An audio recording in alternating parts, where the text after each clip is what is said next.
Welcome to Bigger Than the Game with Deremy and Jose.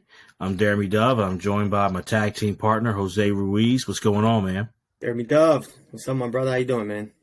I'm doing good, man. I'm doing good. And we're doing a special, this is YouTube only content here because this past Friday, Redeem Yep. Team documentary, it dropped on Netflix. And for those who have followed us on our podcast page, Bigger Than the Game with Deremy and Jose, if you're following us on YouTube, we sports history had the past to the present, but we love our sports docs. Yeah. And we love breaking them down and talking about them. So with this Redeem Team, we both were excited for it. So let's just jump right in. Jose, give me your first thoughts on this movie. Yeah, I thought it was great, Deremy, and yeah, we both were excited. That's 100% true because we were waiting on this for a couple months now, and I remember you told me about this back in the summer, and I was like, and it creeped up on me. You had to remind me, and I was like, oh, that's right, it is Friday. So I couldn't wait to watch it, but I sat down last night. It was nice and quiet, man. I had the bag of veggie chips, and I was just in the zone watching that, and in the zone, right? And I loved it. I really enjoyed it. I thought it was like it had a lot of good like backstories and stuff, especially like a lot of the Kobe stuff, which we'll get into for sure. Seeing like guys like LeBron kind of like like unmiked per se, like, what I'm saying? Like just kind of being himself, seeing dudes like Wade and Melo. I love Melo, man. I'm a big Melo fan. And, just watching all these guys, like just kind of be themselves a little bit. I thought it was cool to see.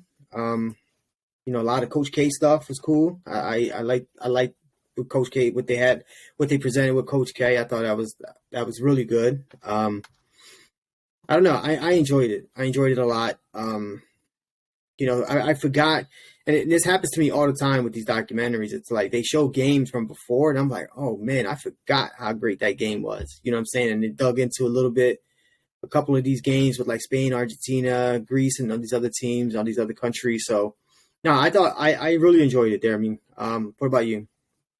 When I watched it on Friday, the initial day, it was like the excitement. It was pumped up. I didn't do like a deep dive before about like who like any special articles. I kind of wanted to go in blind because that's usually me. I have to be like, oh, what are people saying beforehand? Those critics, what are some things? Kind of like it doesn't mean like it sways me from watching, but like to give a heads up for like are people digging it or not. Right. I kind of went in blind with it. I'll be honest. When I watched it the first time, I was like I really liked it. I sat on it for a day. Even the first time, there's a few things I'm like, all right, but you're trying to like see where they're going with it. And then, especially now that we do it's not the same, but we're doing, a podcast, we do a YouTube. So you get it like we could talk for 5 hours or 6 hours on stuff, but you got to cut things. You can't put everything in there. So I get that. But when I sat with it some more, the biggest thing I took away from it was, I wish this would have been a documentary series. I wish this would have been at least, you could make it anywhere. I think this could have been 4 episodes at least. I agree with that. Maybe you could make it even 6. I don't know. But I don't think it had to be like a 10 episode thing. But I think it could have been a documentary series. And the big reason I say that was 2 things. The history of it, mm-hmm. I liked, but they kind of left things out. Right. And that was one of the big things for me. And the second thing, which we'll get to later, was they kind of left out a lot of it was not so smooth once they got together. And the only drama that you kind of had like in the movie was, okay, the 06 loss. Once the Redeem Team's forming, that loss to Greece in 06, and then like, oh, Kobe was coming. How's that going to be? But there was drama when all of them were together that was not really put into this movie. Not saying it was like it wasn't like a lie to documentary. Like they did achieve it. They did get over the hump. They did wind up working together well, but there was some stuff that was left out. So looking back, if I, just had a say, make it a docuseries and dive into those 2 things more. Right. I agree with that. I didn't have that thought. And it's funny because we were talking before jumping on, and I was telling you, Deremy, and so I'll share it now. It's like with me when I watch something like that, and you talked about the excitement and stuff. Like I could not wait for this documentary, and so initially, like the emotions, and I'm like, I'm more like emotionally invested in the documentary, and I'm just like, oh, like this is so great. This is so great. Normally if I watch it again and maybe another time, then I can really like hone in on like, ooh, I don't know about that stuff, right? But you saying that, it's funny because I was thinking that I just didn't process it. Like, you know what I mean? Like, 'cause Mm-hmm. again, like, and I wanted to talk about this here, which we will. It's just like, they talked about a couple teams prior to, and the ugly Americans, and you see all they were showing like newspaper flashes and stuff. Like I would have loved for them to talk about that team a little bit. I know it was just Mm-hmm. about the Redeem team, but like there was a reason why like they were created, and they were trying to make it like almost like an actual team, right? Like an organization almost, like with Jerry Colangelo and all that. Like it wasn't just because they lost the prior Olympics. It was more because the image that was like from those prior teams. And I'm trying, again, we'll get into that, but that's needed a lot of help. You know what I mean? And they touched on it a little bit. I would have loved like an whole episode or a half an episode on just like why they needed to like rebrand it almost, because it was bad at one point. Well, it was, and the thing that was done wrong by the documentary, it was, we all know that there was a void once MJ retired in Yep. '98.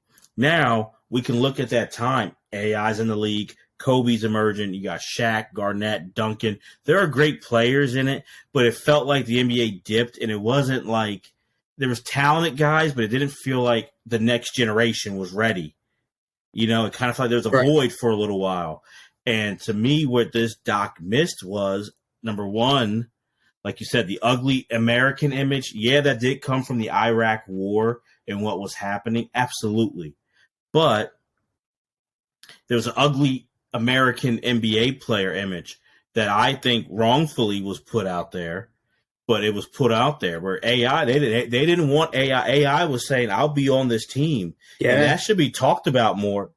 That when a lot of people were backing out because of the ugly American image due around the world with politically, but also the NBA, AI wanted to be on it, and they really didn't want AI on the team. They didn't want a Stephon Marbury, and Larry Brown didn't want those guys.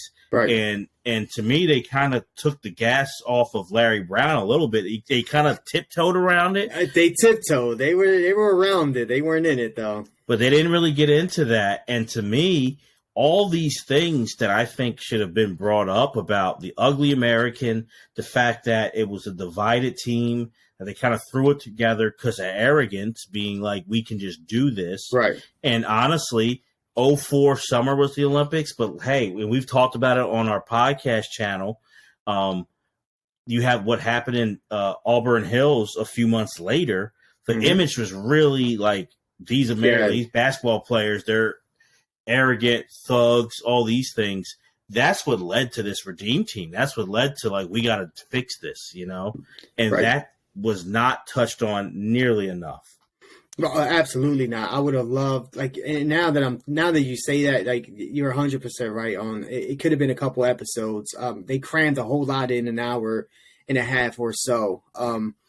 Because again, when we're talking about like ugly Americans, this is for our viewers who may not be familiar with that, right? Like it wasn't just, Allen Iverson walking out there in cornrows and tattoos. It was the way they were playing. You know what I mean? Like they were calling it the ugly Americans. And again, like I'm trying to remember, right? This is when Vince jumped over the guy. This is that team. No, Vince did that in 2000. Okay. So 04 was the right. ugly stuff and all that, and they lose to Puerto Rico, and Yeah, because even that 2000 team, like, you know what I mean? Like, they weren't calling them the ugly Americans or anything like that, but I can remember watching them play, and obviously they were dominating, but, they were dunking on dudes, and they were, like, screaming, and they were in their faces, and I can remember looking at and watching Sports Center and reading stuff online, and they were like how they didn't want United States to be portrayed that way. And I can remember like, but this is how you play the game, like I guess but they did not want the United States to look like that. You know what I'm saying? And because I'm going back to like then, like 2000, even before, like even the 04 team, but it was just building up and building up and building up. So they had, like you said, they had to do something, and this is where the Redeem Team thing came from. No, absolutely. And I think that's where I would have wanted to see more out of. Let me ask, who stuck out to you? We saw there's talking heads from a few guys. I feel like the four from the 04 team, Carmelo, D-Wade, LeBron, Boozer kind of talked the most, and then you throw in like Coach K. I feel like if you had to say like the stars, and then there's supporting people in the doc, but I feel like those were the stars. It was good seeing Carlos Boozer, in my opinion. It's like, all right, yeah, because he was the one. You think of like the other three, but Boozer was on the 04 team and then carried over too.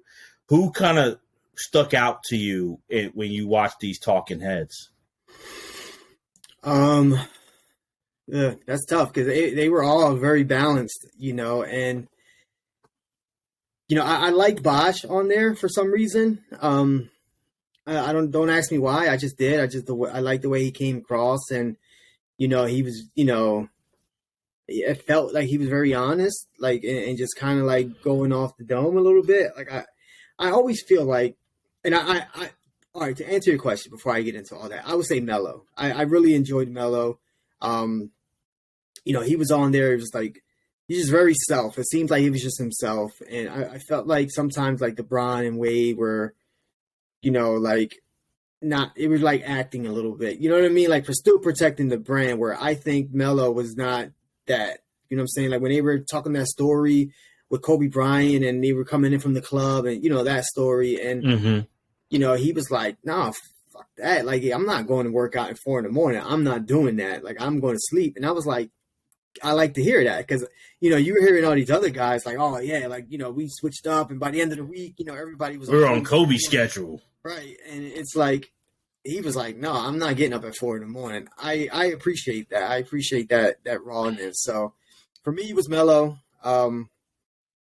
That's who I would go with. What about you? Yeah, I think Melo. I like your answer of Bosch too, and I think from what I get hearing you say it is there's an honesty, but there's also like they talk the way like fans would talk. Yes, but they're great players too. Yes, but like when they're telling stories, it's like like they're giving reaction like you and I would watching it. Where like the other guys are like, of course we expect to be here. And, blah blah blah blah blah. And they only kind of showed that. And I know, Kobe's legacy is great before he passed, and it's grown even more, like almost feels like immortal since he's been gone. Yeah. But it's like they only kind of got that way to me when they talk about Kobe. Yep. And they looked up to Kobe even before, but like it seems like that's when I heard like the realness in them was talking about him. But those other guys felt like they had it throughout, honestly. Yeah.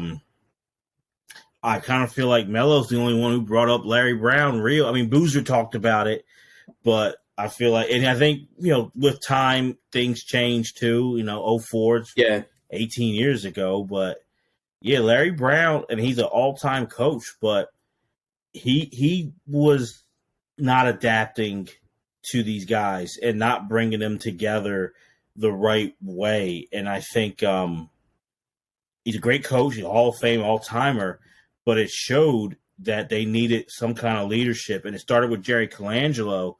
But I want to ask you, what did you think about when he said he talked to Dean Smith, and Dean Smith back in, was it 2005, probably, maybe early 2006? Yeah, because it was right after Colangelo sold the Sun. So, yeah. So then it was like Dean Smith said there's one guy, and that's Coach K. What did you think about that? I was surprised by that. Very, very surprised by that.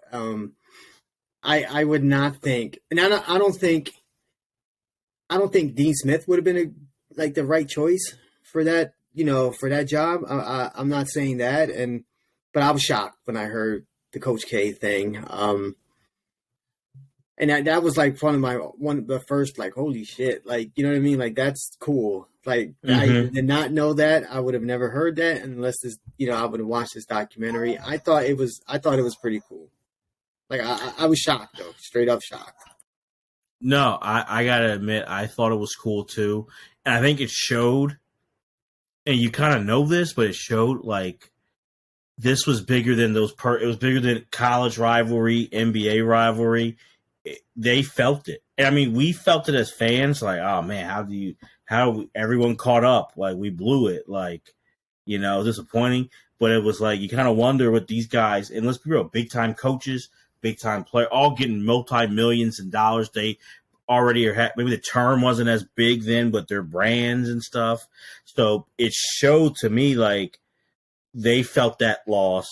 This was a big deal, and everything went aside. I know Coach K and Dean became friends later, and once Dean retired and stuff. But like this was a big deal, and they were like, "We got to fix it." And to hear, I know Coach K is a military background, but to hear him say this is the most important thing he'll ever do, and all that stuff is like, yeah, I could feel that. I felt that in every one of those guys talking that how important this was to them.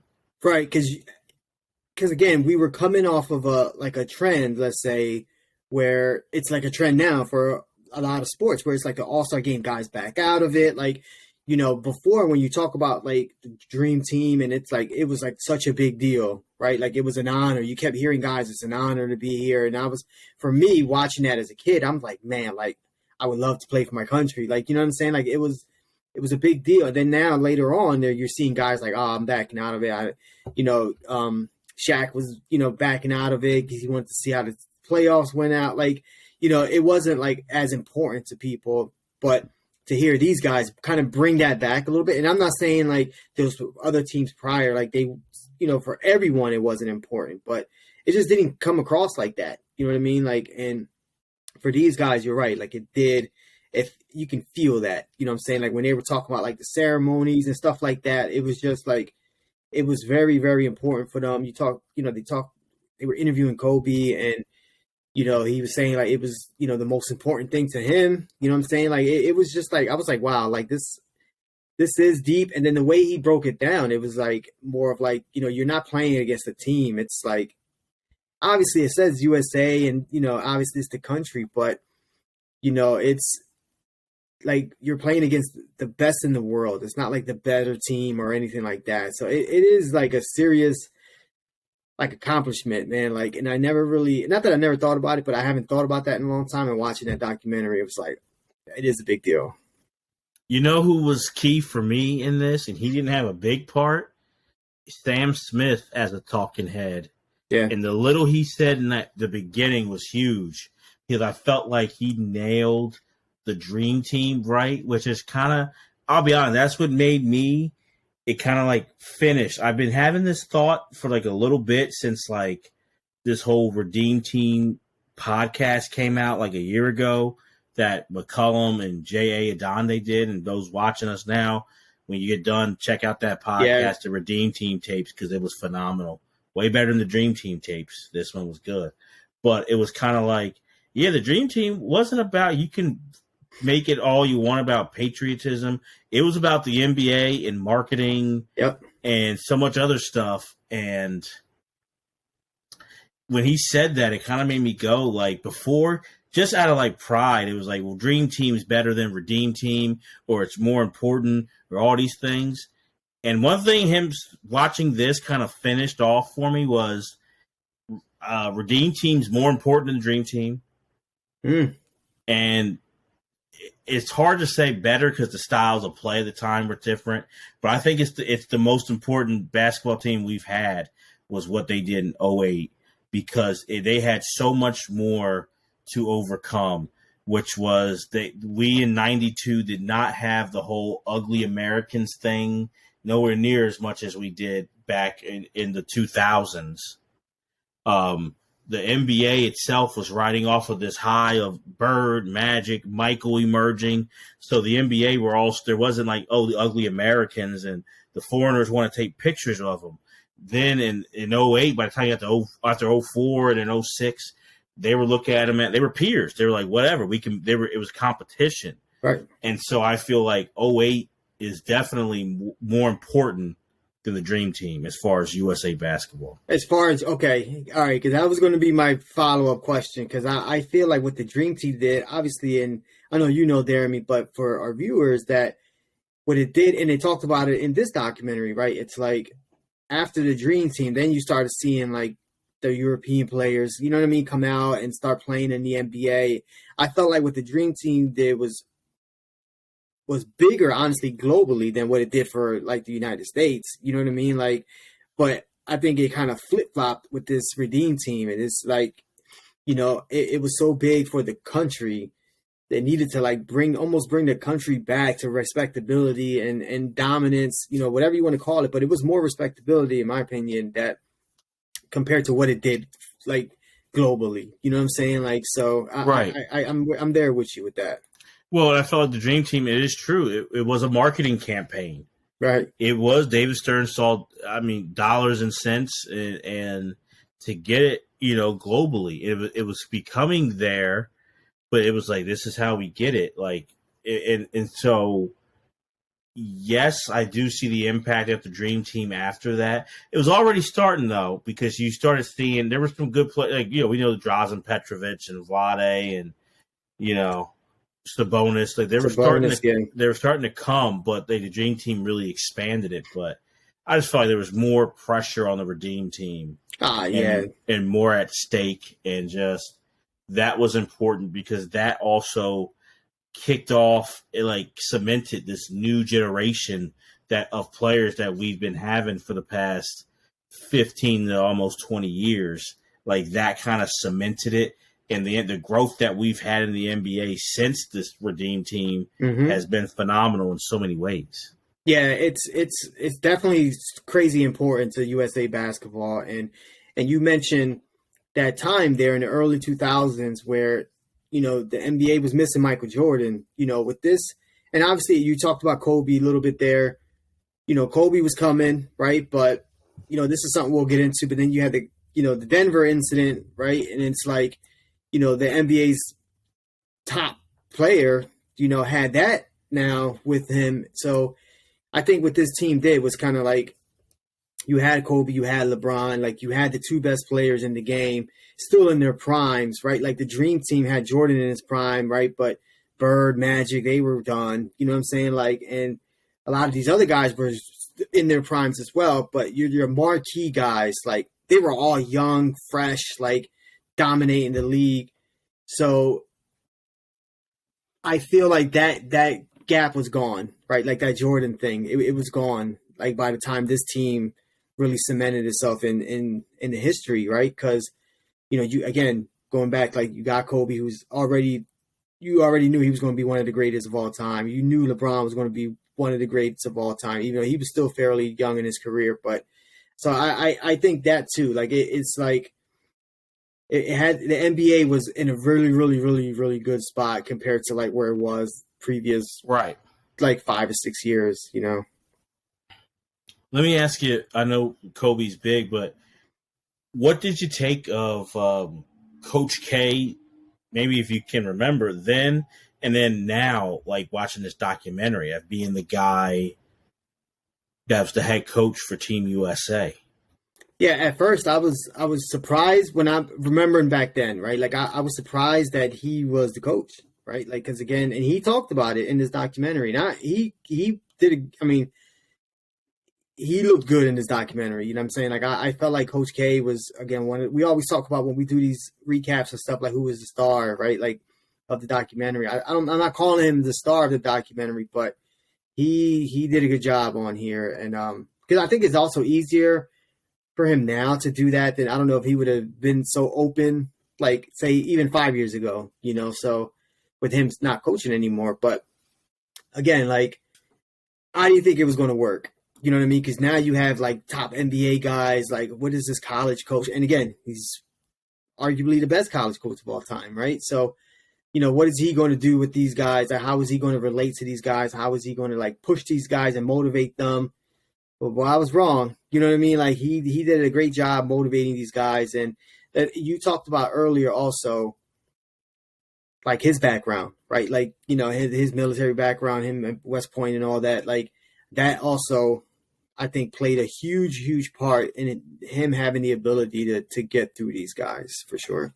Right, and I think it showed me watching this documentary how important knowledge is huge, and we kind of were talking about it in a different way before we hopped on the podcast, not about the movie, but it's about like, can you talk to people? Can you motivate? How can you do that? And I mean, he had the guys who could give, like he had D'Antoni, who was an X's and O's guy. He had, Nate McMillan. He had Boeheim.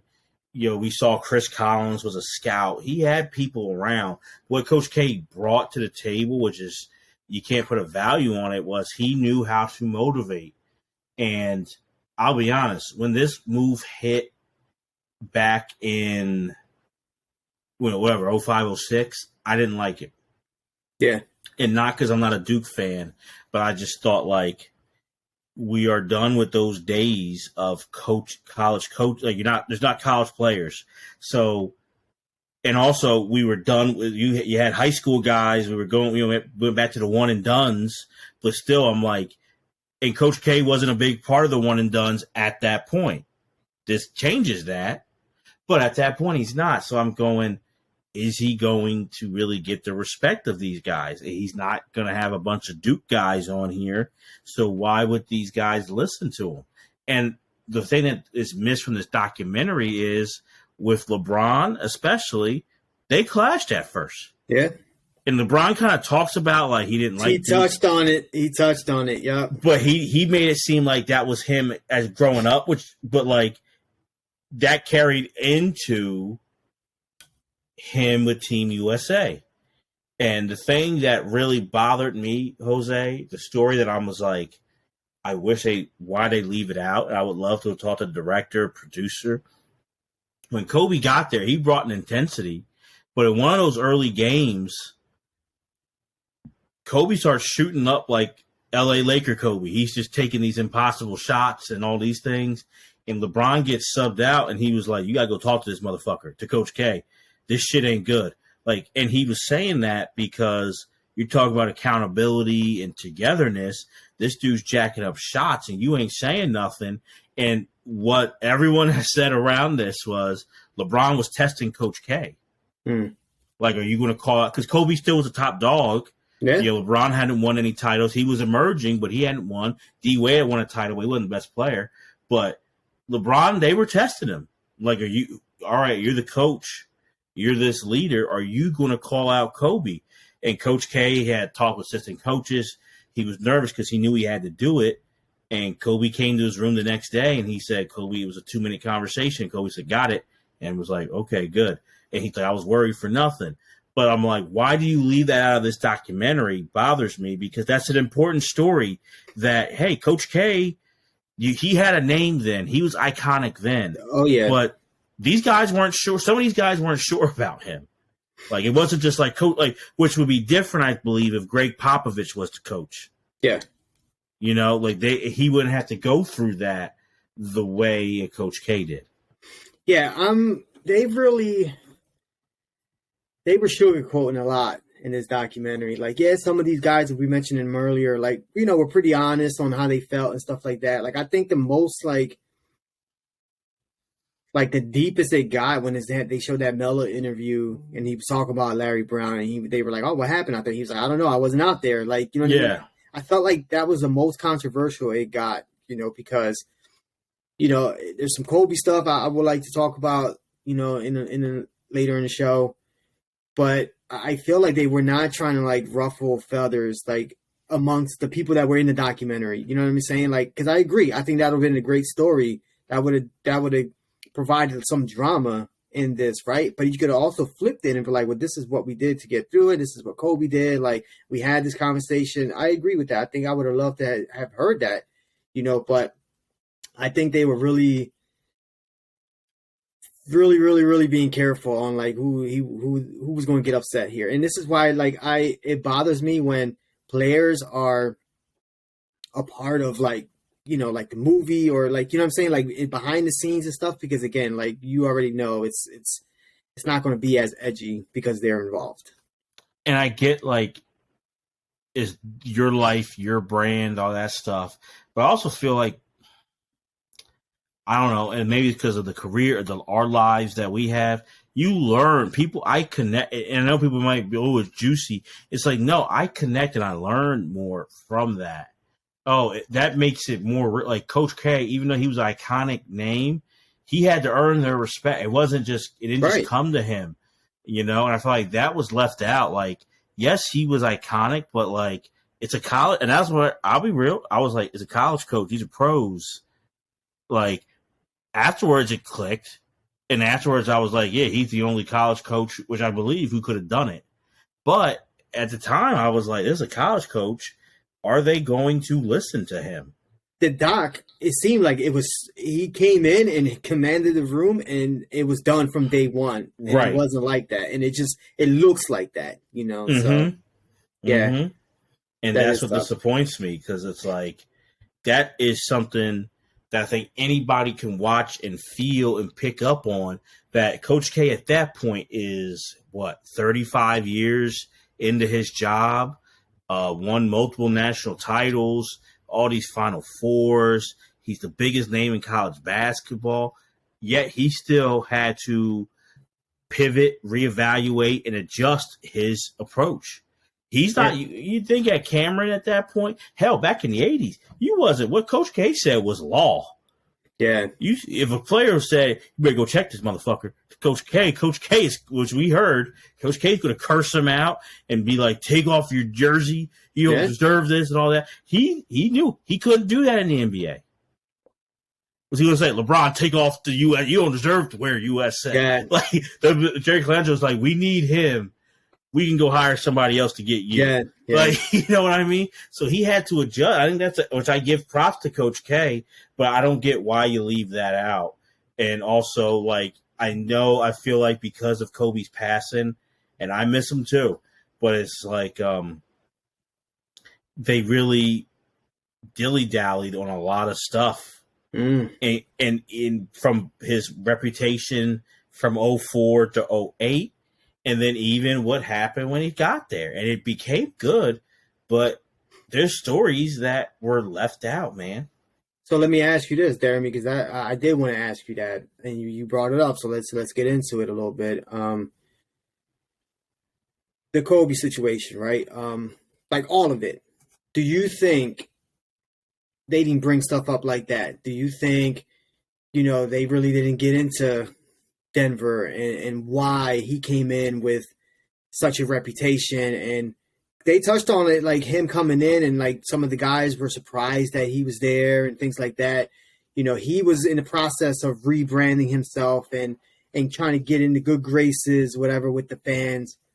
Do you think it was because he passed away, that they didn't want to kind of like tarnish his legacy, or was it more they just weren't doing that for anyone else, so we're not going to do that to Kobe either? I'm just curious on that, because I was surprised that they didn't get into Denver and why he came in, and they were surprised that he was there. Well, I feel like you didn't have to go detail. You could have just said he had the case, right? Because they talked about, which made no sense. If you don't now, I guess you're assuming that people know.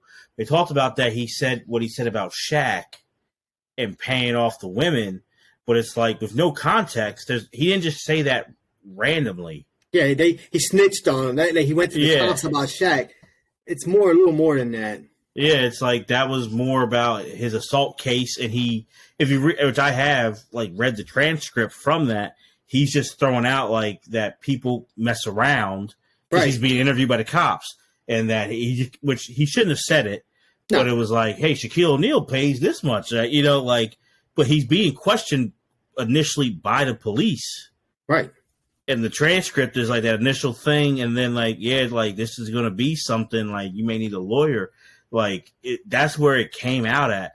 So that's why I'm like, that's misleading. Like, Yeah, he it didn't just wasn't go like D'Angelo Russell. Like, you know what I mean? Like, yeah, yeah, it yeah. wasn't that. Like, it wasn't that. Like, it wasn't Kobe seeing Shaq do something and grabbing the phone and calling the cops. Like, it came across like that. That was not the case, but I just, again, going back to your first point, and it's like, you could have done an episode on like Kobe and like all of that. Like, maybe not a full one, but just like a most of a one, you know what I'm saying? Like, and then that development into like, the next episode where now they're like, joking with him and stuff like that. Because at first he came in and even the documentary got serious when Kobe was a part of it. It was just like immediately turned into like more focused, and it was like harder working, and it was just, and that's what he did. But I felt like, you're talking about him coming in with baggage. Why? You know what I mean? Like, and for people that don't know, again, this isn't, what year Denver happened? That was what? Oh, 03. 03, right? It was before 04. Yeah. So a lot of people watching that may not know, what was going on with Kobe. They just know Kobe, what we know of Kobe now, and that great legacy of his. But I would have loved for them to talk about that a little bit. And not, again, like you said, not to cut you back off, but like not to like dive into the case. This is why it was a question. That led to part of it, and led to that he had an image thing. He had sponsors pool. It was right. A lot of stuff that he was on the come up, and I agree with Bill Plaschke. It kind of helped kick off the next wave. Yes, that made him immortalized, especially once he passed. But it wasn't there, because it was kind of like there were still some like hanger on things, even from like the trade and like what happened in the playoff. I think you should have gotten to that, like right. With Phoenix and like, oh, like, did he quit in Game 7, and even then in 08 when they lose to the Celtics, and then he was yelling at teammates, and people were like, oh, they thought he changed. But he did. I remember Kurt Schilling was at the game and be like, the way he talked to his teammates, he's not a leader. Like, Kurt Schilling's Kurt Schilling. Yeah. There's still that baggage that was like, why did he have it? And it's like, I don't know, almost like to me, like, don't say it then if you're not going to bring it. Like, right. Just make it seem like Kobe's intense, like blah, blah, blah. Like, I'd rather you do that, because then it's like, all right, you kept it the rest of basketball, but you alluded to stuff and you didn't do a service. No, not at all. Because I think it would have added a lot to what they had brought up was, the shift in culture that Coach K wanted, with the team. He needed the leader who obviously Kobe became the captain of that team. And again, he was the best player in the world at that point. LeBron was almost neck and neck with him, but Kobe was the man at that point. And, you touch on that a little bit. You kind of like set it up, and then now he's there, and he's still being intense. He's still being a loner, and that's causing a little friction. But now they overcome that, and they go on to do whatever. I think it would have been a great story to add to that. Which, and I hate to say it because it came from the podcast, I don't know why you don't, because there's stories about that. So when Kobe got there and he was a loner, that happened. And I'm going to butcher the story a little bit. I should have done it. But it was about like they were all going out and they had convinced, or they were going to practice. They were on the bus and Coach K said, hey, be here on time, no divas and all that stuff. And Kobe was actually late for the bus. And like LeBron and everybody like was calling, like saying like, yo, we say be on time. What about him? And it was like those things, there were all these tests. Yeah. Like, because it's like, and I think because like Kobe was recruited specifically. Yep. And especially after that 06 loss, maybe there was a reason why that added to it too. Like, oh, you think like they probably thought we can get this done, but now you got to go out here and get Kobe, especially to like get over the hump. Like, and okay. And even that comment he made to Melo, where he was like, "I'm tired of seeing you guys lose." Like, yeah, it was just funny, but it is funny, but it can lend to that a little bit as well. Like, you guys needed me. Like, I don't really need to be here, which in all actuality did for sure. But no, Yeah, I'm with you on that. So I just think like there's things that they have stories that could have backed up, and that's why I think a docuseries would have been better. This was good, but it could have been better. One thing I did like was the fact that I feel like in today's world, and then before the Last Dance, it's just like a Jordan LeBron debate. Mm-hmm. And a lot of people forget that when you get to like the late 2000s, that was a big debate, Kobe versus LeBron. Yeah. And so like it's almost like even before Kobe passed, it was like, well, LeBron, Jordan. And it's like there's a third guy in there from the 90s to now. Like there's the big three. And I'm glad that he kind of made, because I was then and now, I believe, at the time of 2000, we look at 06, 08, LeBron's getting close, but Kobe's still that guy. LeBron didn't have the maturity yet to get there, but he was catching up. But like when that was a debate everywhere, and like the NBA wanted that, especially after the Redeem Team. We all know in 2009 that was supposed to be Cleveland, LA in the NBA Finals. Yeah, that would have been big time, and they would have been really, and like the NBA does, right? Like it creates one-on-one or individual matchups in these NBA Finals, right? We knew like Larry and Bird, and you can go back to like Kareem and or like Bill Russell and Wilt. Like they were always like really pumping that, but especially once like the NBA got really big, it was always, I remember like Jordan against Drexler, and then Jordan against Barkley, and then Jordan against this person, and then Jordan, that would have been big time. Like, we did definitely miss out on a Kobe LeBron Finals, but yeah, I'm glad, because that would have been a sweep. Yeah, it would have. That would have been a sweep too. So I was glad that they lost. Cleveland lost, but I thought it was really good that they brought that up. That was a debate that I feel like people just have forgotten the past decade. Like, that was happening everywhere. I can say on another quick side note for me, I do love the fact of really, especially as 50 years was this year, but like Munich and what happened, and Doug Collins was such a big part of 08. And honestly, I remember watching that final game, the gold medal game against Spain, and I got emotional, like in 08 in real time when they went over to Doug Collins and gave him that love after that game, and knowing what it meant to him and what he had been through.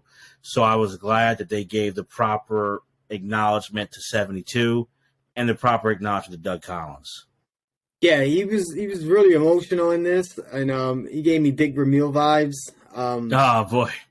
But no, I'm glad they touched on it as well. Because at first I was like, nobody cares about Doug Collins right now, but obviously 72 Munich was a huge deal. I know that, and again, they gave him the medal. After the game was over, they walked up to him. Every player shook his hand, and that was awesome. You know what I mean? And but you can see how much it meant to Doug Collins. You know what I'm saying? Like, and even today, he's he was very emotional about that, and I can understand. You know what I'm saying? Like, I thought that was like super cool to see that, and to hear him kind of talk about like his involvement with that team, right? And then him getting in a little deeper with like, talking about, him and Kobe's dad, right? Like how they play together with the Sixers, and, all of that, him showing pictures, like that was cool. Like that was like a fun thing for me to see. And he was talking about LeBron and him doing his first couple games. And, it was just, he said it himself. Like I was in with this team. Like I knew this team very well. And, that I thought that was cool. That was a good touch on there, for sure. I'll give the directors, producers credit. One thing I do like about like nowadays with the technology is like you can get that old footage, and clean it up really well. Yeah. So especially, I feel like even with the Munich coverage, but when they showed like the '88 game and that team, and I was looking at it, and I go, Is my TV? It looks real good. Clear. It looks good. But they can like touch it up and make it like modernized, because it looked like, man, like I was like, I've watched these clips of many. They were always grainy and like, oh, okay. But I'm like, this stuff looks real clear and sharp. So like, I guess kudos to modern technology, because that's like cool to like Yeah, see and like watch, like being like, oh damn, like it just looks like IMAX for like something back in the day. it's that Deremy Dove money. That's what it is. You're getting them 4K TVs. That's that bigger than the game money. Please, that's Jose Ruiz money right there. He's the multi-millionaire. Yeah, all Jose right. always popping off with some new stuff and everything, the new gear. That's Jose, but I'm trying to get up to his level, No, don't but get me kidnapped, man. but you know what I thought, honestly, and I'm gonna say it here, and people watching, we never talked about it. And there's one guy I can think of who I would want to reach out to right now, at least, to see like what he thought. There has been nothing really done, in my opinion. There's been little things on the '88 team that John Yeah, Thompson coached. yeah, And I'm like, I think that be the most I got was with Jesse Washington and that book with John Thompson. And he's the guy I want to reach out to. yeah. I'm saying it here, I but thought I about think that. like Yeah, I think we should. I think somebody should do something, because you've seen things on 70, and rightfully so. yeah. But like the other loss is 88. I mean, '04 they lost, but like we got plenty of stuff on '04. 88 is like a mystery, and it's like a weird thing. And I think like there's a lot of stuff with that I felt like it got coverage like maybe years ago in the papers and stuff, but no one's really dove deep into it. No, And I kind of want to see that. it's very dismissed, right? Like it's like, yeah, it's the last year, like we had college kids play in, and it's like it's very like they don't really talk about it. It's just that's like my memory of it, right? It's like that's the last year, they allowed college players to join, and that's it. You know what I'm saying? Like, but there's definitely a whole lot more that can be discussed and with that team in general. But that is, yeah, we got to do some reaching out to our friend, man. It's a good time to talk to him too. He's a good dude. Yeah, I think like no one's really dope, and I feel like rightfully, I'm glad like it's not a blemish on Coach Thompson's resume. Right. As like after he retired and the years went on. For what people say though, that was a blemish for a good little while on his, like you lost in the Olympics, like you blew it, and people point to like the picking of the team, and and it's like, did he have more fault in that than not? Like I kind of would like to dive into that, because for better or for worse, that has changed basketball globally. That '88 team, and I feel like we should talk about that. Yeah, no, that sounds like a future episode for sure. I would love to talk about that. Yeah. So, but that was a side note. I was like, no one. I'm glad they mentioned it in this one, but I'm like, no one's really dove into this. But I did gotta say, I did love it in a way. I felt like they kind of were being soft on some of these things, but I did love that it was like I don't know, a tribute to Kobe in a way too. Yeah, I do too. And it was like some of those stories were really good. The way those guys still talk about him it says a lot, to me. And that's why, like, when we talk about like that debate with Jordan and LeBron, like, you gotta first you gotta complete the debate with Kobe and LeBron first. You know what I'm saying? Like, for me, and when people always bring that up to me and my son talk about that, and it's like, dude, like, let's talk about Kobe LeBron first before we talk about MJ LeBron. And again, that respect level that he had, that the work ethic that was displayed in this documentary is obviously legendary. And the thing is, like, what I liked was, you have like great players, and like what they do, and it's like with how they get, like how they train and they prepare for games and these Olympics and all that.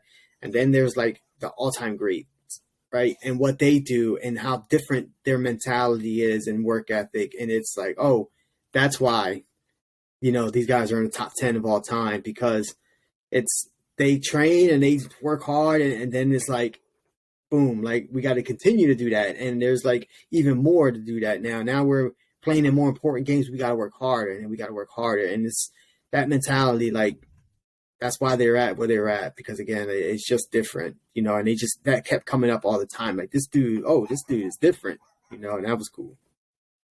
No, absolutely. And that's a great point. And I think one of the things that I appreciate Kobe more than Michael in is, I think for MJ, as he never showed us his work ethic like that. We just heard he had it, but we never saw it.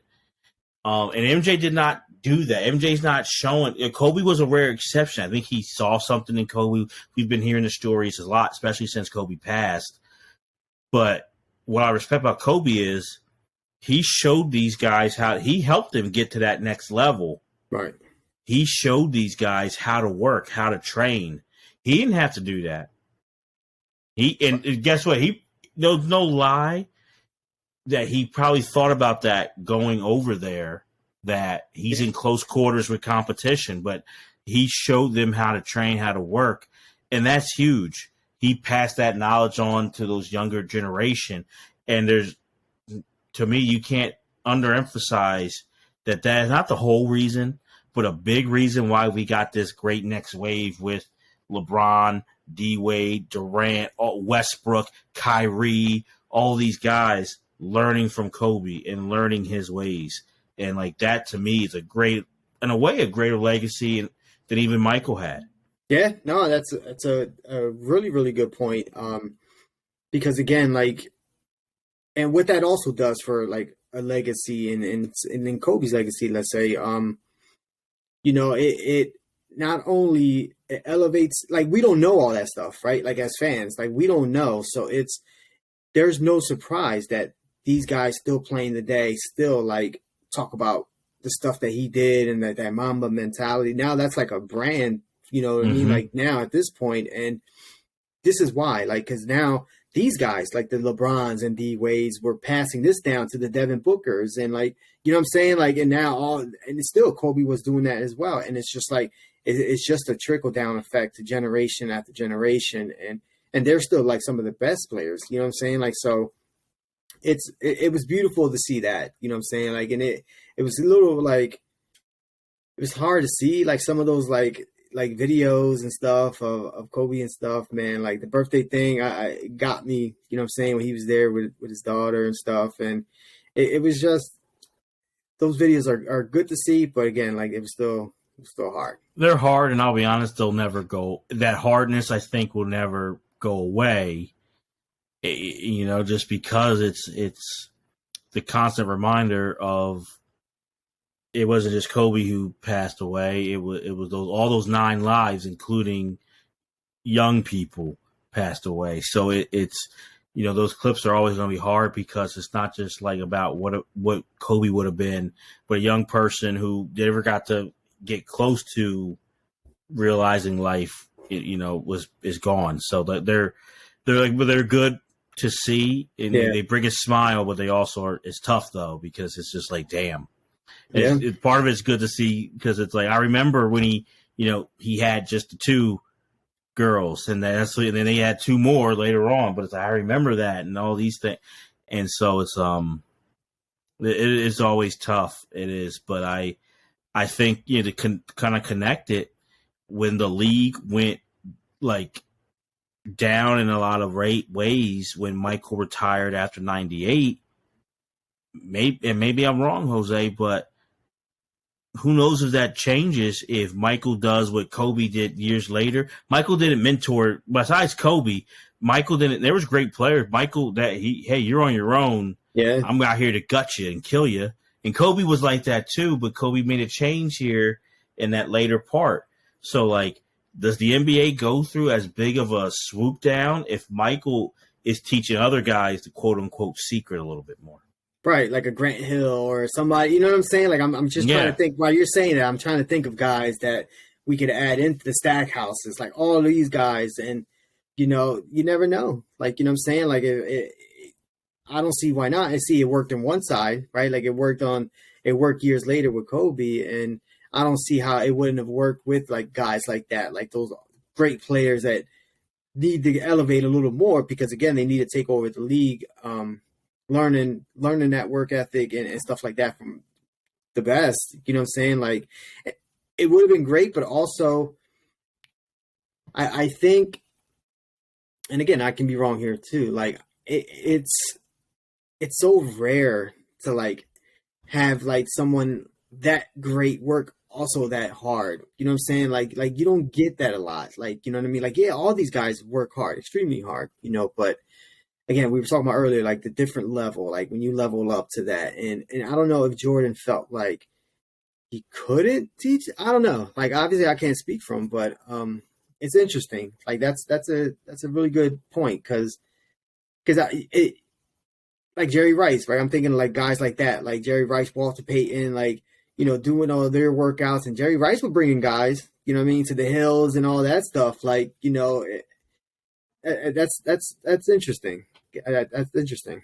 I just think because it's a weird thing of like, you look at it, like the NBA did have guys. It was weird because let's be real, like, yeah, you have to be self motivated for sure, like number one, but when you're at a certain level, you kind of need peers to be, because like no one else knows. So you're the best guy on your team your whole life.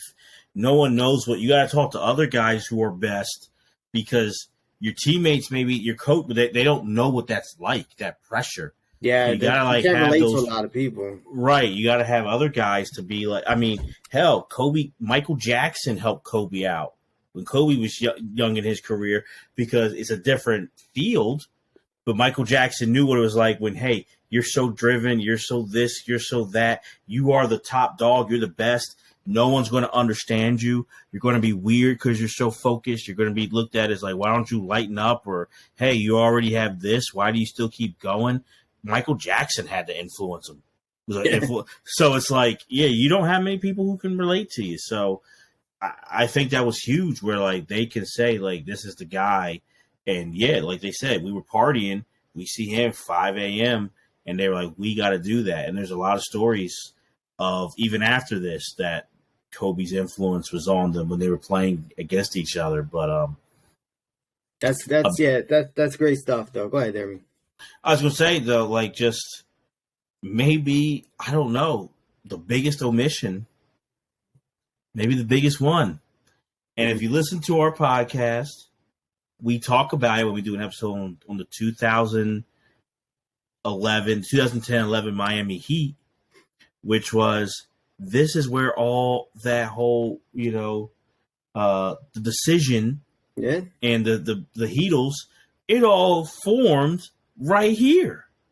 Now, and they say nothing about that. Right. I'm glad you brought that up because that was going to be, that's like my final point on this documentary. Yeah. And so I'm going to say this, right? And this is one thing this documentary did for me.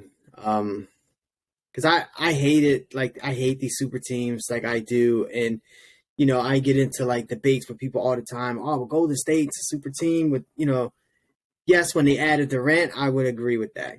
But when you draft guys and they work out, like, that's what you're supposed to do. It's like, that's not a super team. That's just, like, what you're supposed to do, right? Right. So, like, you know, like people talk about this all the time, like how these guys are like friends and they're supposed to be like, not supposed to be, but I grew up in an era where these guys were not they wanted to kill each other, like, you know, like play against each other and win, right? And I hated this era, like where everybody was like buddy and let's team up together and do this. I'll say this though. If I spend 3 years with somebody, 3 summers, 40 days in a row, you know what I mean? Like in a hotel room, playing cards, like going out, eating, like I start to understand, like now I understand why these guys were the way they were. Like they spent so much time together at an age where it's like, you know, most of them did not have families at that point yet. Like, you know, I'm not gonna speak on all of them, but like for the majority, like they were still young and kind of like establishing themselves, and you know, they didn't have like these big families with kids and all that. Like they were able to do like what they kind of wanted to do, and to spend night in and night out and go through all that, like, this documentary made me understand. Like, I kind of understand that. Like, I do understand that. And again, like, just think about it. Like, if, like, you know, if me, you, and a couple other dudes spent one whole summer together, like in a hotel room, like doing this all day, every day, like, you know what I mean? Like, it's going to form relationships and bonds, and dude, like, it blew my mind when I was done, and I was like, I get it. Like, you know what I'm saying? Like, I get why they were doing that, but I know you probably don't agree with that. I never didn't understand it. Like, you saw, like, the friendship, like Carmelo and LeBron were friends before the Redeem Team. Before even NBA, probably. Right. They had a friendship there, and they came out that rookie year. You knew CP3, like, so before this, it was like, yeah, like, I knew, like, that's, like, yeah, the three of them were on the 04 team. They were friends. They hung out with each other. Larry Brown didn't want to play those young guys, all that stuff. I just think, like, as far as the movie, like, to not bring it up and to just, right. like, I guess show, I don't know what they're doing. But to me, I would respect LeBron and D Wade more if they were like, when you spending 35 days together, yeah, become like family, and that's why we want to play together. Right. Like, even Bosh, if he was, that's why we did it. But that's why we wanted to come together. I thought a thing that was hinting on it is when they're talking about D Wade rehabbing and coming back, and like Jerry Colangelo called him out, and Bosh was like, yeah, because the Heat sucked at that time. Yeah. And I'm like, well, he wasn't on the Heat at that time. Why do you have him comment on the Heat? Mm-hmm. If you're not trying to afford, like, that's like, he was thinking about that at that point. Right. He was looking at that team. Like, yeah, like, I want to go there. And they were talking about that and all those things. I feel like there might have been a clip. I know Pat Riley, I don't know if that was 04 or later on, where you see a clip of Pat Riley in there too. Yeah. So they kind of like foreshadow some things. But I'm like, just talk about it, man. Like, that changed the NBA in a lot of ways too. There's so much effect that has come from that team that has changed so many things that we could have had a whole little, like, short, like, episode or something to kind of show that. And, like, don't assume that people know that or people get the full grasp of that. Right. And I don't know if they don't show that or talk about it because it's frowned upon, like, by a lot of fans. You know what I'm saying? Like, so I don't know if they wanted. I don't know. Again, I felt like they were protecting a lot of brands here in this documentary, and I honestly, like, because I was watching it and I was like, yeah, like, you know, this is where that all started. You know what I'm saying? Like, all these teams all these guys getting together, and then we all know what happened after that. Like, a lot of players started to do that. So, yeah, I wish they would have talked about that because, again, that's another very interesting story. And again, like, from a fan like my perspective, if they, like you just said, Deremy, if Wade and Bosh were like in the room together, and they go, yeah, that's why we kind of, you know, I saw how he worked and he saw how I worked, and we played really well together. We wanted to kind of bring that to the NBA. I would have been like, I totally understand that. Like, you know what I'm saying? Like, I do, man. And again, I was the one that was like, oh, I hate these guys when they come together like that. But in this core, like, I totally understand it now, dude. Like, I really do. One player that, like, I was surprised was not in this documentary as much was CP3. You mentioned CP3, and it was like, I felt like he should have been, like, with this core. Like, you know what I'm saying? Like as involved, not involved, but like he was interviewed as much. Like, was he interviewed at all? Like, you know, current day? I can't remember. If he got it, it was like maybe like one, maybe right. A little bit. But... I was surprised by that. I was really surprised by that. Yeah. I think I'm surprised. I thought he would be. I agree. I think it's good because I'm glad they gave props like to Boozer. Right. Because he was on 04. He was on 08. And there was a run where Carl Boozer was one of the better, you know, power forwards in the game. So, like, it was good to see that. And then I feel like Bosh, it's that whole eluding thing. Because why give Bosh so much time and not CP3? Mm-hmm. And I think they're like, they want to elude, but don't want to say it. But, like, because, like, honestly, Chris Bosh was an afterthought, in my opinion, on the Redeem team. No offense to him. I think if Dwight Howard on that Redeem team, Yeah. if I look at the bigs, Howard, Boozer, Bosch, I go to those other two before Bosch. The only thing with Bosch is he's part of the whole Heatles thing. Mm-hmm. And so that's where his connection comes in. Everything else, I think if Redeem, Dwight was the big guy, Boozer was a power, it's like, oh, I'm glad Chris Bosh made it because he plays in Toronto and people don't know how good he is. That's what I felt back then. It's like, yeah, Chris Bosh is really good, but people don't get a chance to see him. Maybe they'll see him out here. Like, he wasn't like a mainstay of that. No. So I felt like that's their way of being like, well, we did cover. We had Chris in it. No, bro, you didn't cover it. You just had him in it. Yeah. I think he also brings perspective from being with Wade and LeBron so much from this and the Heat. Like, I think he can bring that perspective and, like, that personality of, like, yeah, we're friends. Like, I was hanging out with these dudes all the time. Here's a couple stories. Like, again, that's just me guessing. But no. I was surprised by CP3, though. So, I guess what kind of grade would you give this docu? I know you've only seen it once, and we're talking about it, and you, knowing you the way I know you, like, you'll probably watch it again, and I will too. What grade do you give it? I would give it. I liked it a lot. I really did. I just have to be careful I don't get caught up in the moment of, like, haven't had something good in a while. You know what I mean? Like, so I would say a strong B+. Strong B+. Could be possible A once I watch it again. I'm going to give it flat out B. Okay. And I think because you could have done it in a different way, that I think honestly could have kept it in the I don't know what the buzz is. I know there's a little bit of buzz yesterday when it dropped, but I mean, we have baseball playoffs, NFL, so I don't know if it'll get lost in the shuffle. I think a docuseries, in my opinion, would help not keep it lost in the shuffle. Mm-hmm. It'll extend.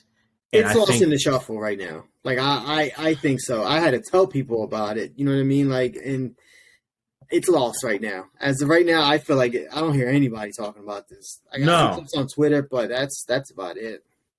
And I kind of get it. It's coming out at a bad time. Like, it's just you got so many playoffs are great right now too. Right, and you're getting they're supersized with a bunch of games each day. College football happened today. NFL is Sunday, so it's just like bad timing. Like, for it, I think a docuseries, people like, I don't know. It just, I give it a B because it was good content. Like, as far as like the footage, there were some good talking heads.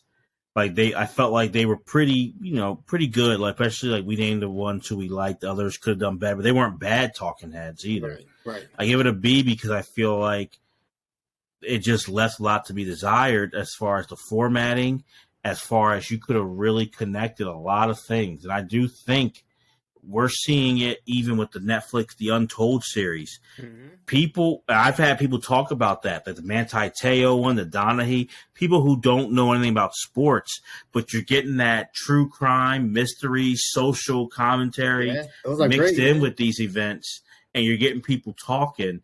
You could have had that with this, in my opinion, on certain things. It really could have been done well.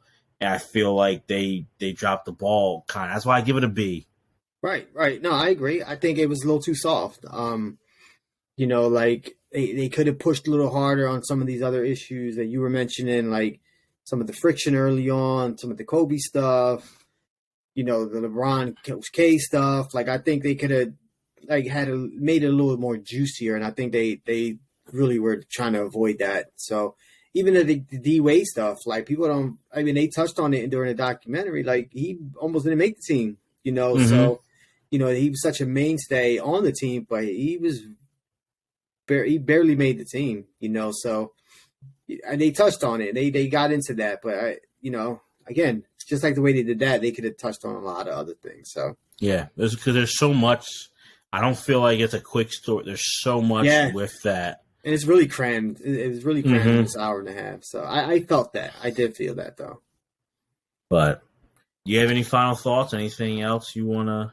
No, I just I will say this. I mentioned this earlier. Like, I forgot how great that Spain U.S. gold medal game was. Like Mm-hmm. that was a great game. I'm glad they really highlighted that game too, which I'm glad they did because it was a great game back and forth. Spain played really, really well. Obviously, Team USA played well. They won the game.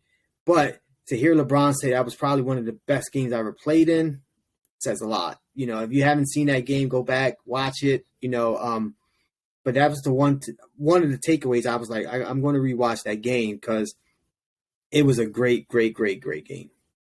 I'm glad you brought. I would have left that. That's a great point. That I remember that game because I remember watching that game live, staying up, like making sure, like I got to see this game.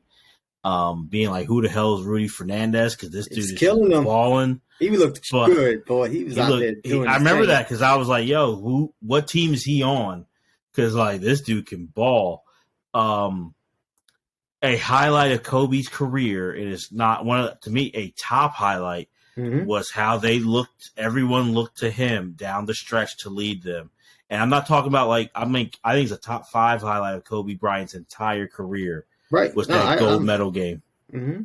Yeah, because it was at one point, like the last couple minutes of the game, I think the last 3 possessions went through Kobe, and then we mentioned a bunch of guys that were on that team. It was like that for a reason. He made one basket. I think he had 2 other assists on open shots. Created a lot. It was spectacular to see that. I'm glad. A quick reminder, a quick thing that you helped me kind of trigger was, isn't it ironic? And you and I knew it, but we watched The Last Dance, which is a Netflix thing a couple years ago, and Manu Ginobili was the Redeem Team's Tony Kukoc. What Tony Kukoc was for the Dream Team. Ah, good point. Yeah. Ginobili was that for the Redeem Team, which was very interesting. Very interesting. It was. And it was funny because, it was funny because the way Dwayne Wade was like talking about it, you would think if you didn't watch, like Wade had like 30 points. You know what I mean? Like, and he was like, I'm just going to cook him, like, or whatever he said. I was going to get him. And you didn't. Like, you know what I'm saying? Like Kobe was on him, and then he gets hurt. You know what I'm saying? Like, because don't sleep on Manu. Manu is a great player, man. Like, Wade can. One comment Wade made when he was like, at one point, it was like Kobe, LeBron, and myself as the best players in the league, and I was like, I don't remember that time. You know what I'm saying? Like, he was great. I'm not saying Wade wasn't great. Right, I never considered him one of the best players in the game. He was like. It was he was definitely top 10. Yeah. Top 10, yes. And maybe at a point, there was a couple people trying to put him in the top 5. Other basketball friends of mine at the time were like, I think Wade's better than LeBron. I go, no, he's not. Yeah, there's like a cluster of like Wade people. Like he's like one of the best 2 guards ever, and I'm not there. I'm not there. No, he's a great, and like he deserves to make the NBA 75 and all that. Like great player, but it kind of is like I don't know. They kind of have him like it's like Michael. Some would put like Michael Kobe Wade. And I'm like, no. Yeah, I'm not there. I'm just like, no, Wade's not there. And so I also felt like, D Wade was never as high. Maybe as high as on my list was like 5. That's at most. Like, but he was never like a top 3 guy. Like, because his highlight to me was the 06 finals. And even then, I wasn't like, he's like the best or he had a great series. I took it. He had this young dude came in, had a great series. Good for him, man. You know what I'm saying? Like I didn't say, okay, like this dude's going to take over the league. Like nothing like that. Don't get me wrong. He's a great player. But I would love the Sixers to have him for 10 years. Absolutely. But yeah, he made that comment. And I was like, that's not right. Well, the only difference is that like with Tony Kukoc wound up, he proved to those guys in the Olympics. We look at that first game with the Dream Team, he got shut down, but he comes back and plays well, and he had a good career. Manu had a great career at that point already, including what he did in 04, which may be the greatest thing of his career, honestly, was what he did with Argentina, and he's won 5 titles. But or 4 titles, I'm sorry. 4, yeah. But Manu was a bad boy, and I think Kobe would have put the clamps on him pretty decently. Yeah, I think so. But I think Manu. But it wasn't Wade doing it though. Is my point. You know what I'm saying? Like it's not like Wade came out and was like grabbing him and he was like, "I'm out," and like, he's done.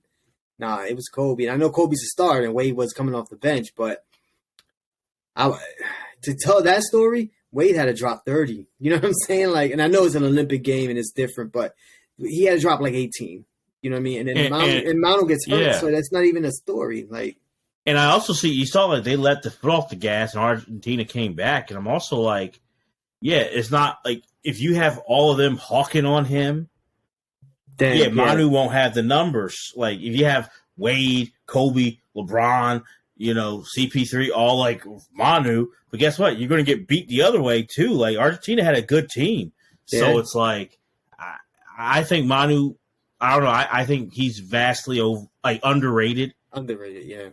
And so I think like you got to give him his props and like more than what they kind of. They were shitting on him. Yeah, and I didn't think they had to. Like it was no, and I know they were trying to create the story for very similar. Good catch, like the Last Dance did with Tony Kukoc, but it's different. It would have been different if he would have played the whole game and Ginobili would have scored 7 points, like on 8 of 15 or something, or like 8 of 20, and they lock him down. All right, like that's a story.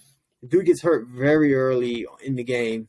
It's no story, and they just needed to add that for whatever reason. And that bothers me because there's so many other stories you could have had that you didn't need to tell that story and like do that. Like you had other potential stories that would have been great because Manu in 04, big deal to me. Manu with the Redeem team is not like a thing for me. Yeah. Like I'll be honest. It's like, oh yeah, Manu. Like Powell, big deal in 08. Yeah. Manu, I was like, oh yeah. I forgot they beat them.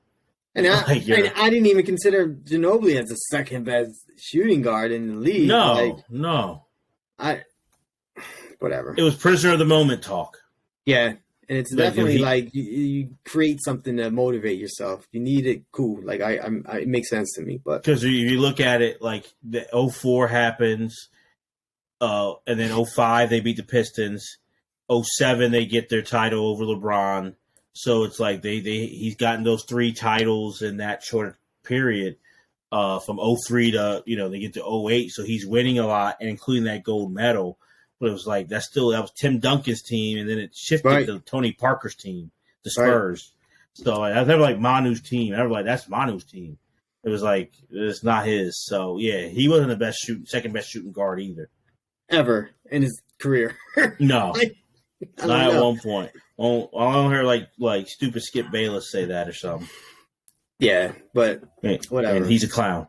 Yeah, But this was I'm glad we did this for YouTube to kind of because we were excited for it, and it's good to talk about it, and it's good and that's why I like to do the deep dives because I think there's everyone has different tastes. Some don't want a deep dive; they want just the short whatever you give me, and that's it. Surface stuff, yeah. But I think it's important to be like with these documentaries and the way they're going. And I've seen more and more articles about it. Documentaries are becoming more like comedies and drama. They almost feel scripted. And that's not what a documentary was supposed to be. Right.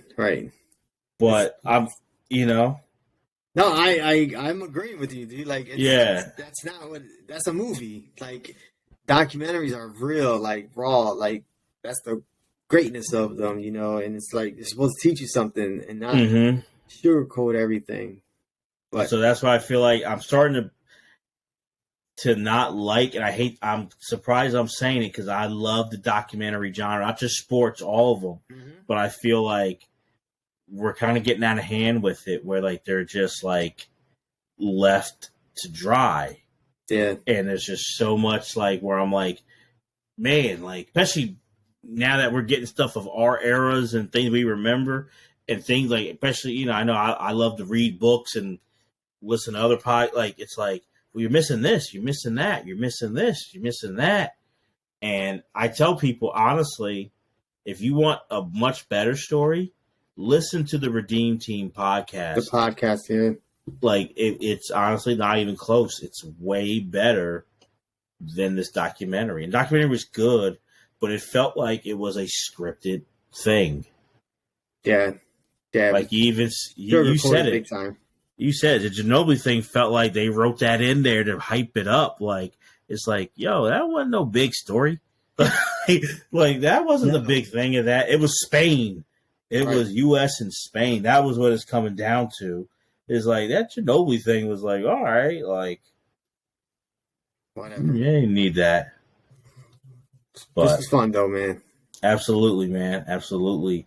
And for those watching us, please like, subscribe, comment, let us know what you think about it. Let us know what you think about our other videos and even this documentary. And we have our big archive from our podcast where we have over 120 episodes. If you haven't listened to us, so wherever you listen to podcasts, Spotify, Google, Apple, Stitcher, whatever the case may be, Bigger Than the Game with Deremy and Jose. So, Jose, this was fun, man. Yeah, this was a lot of fun. We love talking NBA. Yeah, our last episode was on the '90s Sonics, with a guest Jim Maylock on there, and it was Mylock, excuse me.